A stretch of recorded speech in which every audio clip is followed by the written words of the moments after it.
Hi hello இன்னைக்கு ஒரு morning routine தாங்க பார்க்க போகிறேங்க. காலையிலேயே வந்து சூப்பரான சூடான இட்லி கூட சட்னி மிளகாய் சட்னி வச்சு சாப்பிட்றதுக்கு யாருக்குங்க பிடிக்காது. ஃபர்ஸ்ட் ஆஃப் ஆல் நான் வந்து பாலை காய்ச்சிட்டு ஹார்லிக்ஸ் எல்லாம் போட்டுட்டு பசங்களையெல்லாம் எழுப்பி விட்டு இதையெல்லாம் குடிச்சிட்டேன்.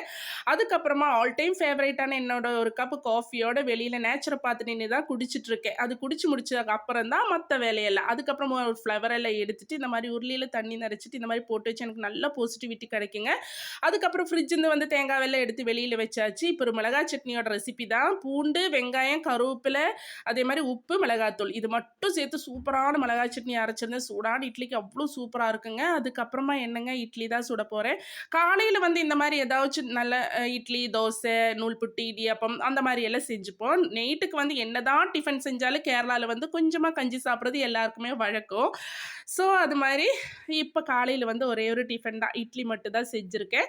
இட்லி எல்லாம் ஊற்றிட்டு சூப்பராக வந்துருச்சுங்க. மாவு அவ்வளோ டேஸ்ட்டாக இருந்துச்சு. ஸ்பாஞ்ச் மாதிரி இருந்துச்சு இட்லி. சூடான இட்லிக்கு இப்போ தான் தேங்காய் சட்னி, மிளகாய் சட்னி எல்லாம் வச்சு அமோகமாக காலையில் டிஃபனை முடிக்க போகிறோம். தேங்காய் சட்னிக்கு கூட தாளிக்க மாட்டேங்க. தேங்காய் எண்ணெய் கொஞ்சமாக சேர்த்துப்போம். ஒரு சூப்பரான காலையில் டிஃபனுங்க.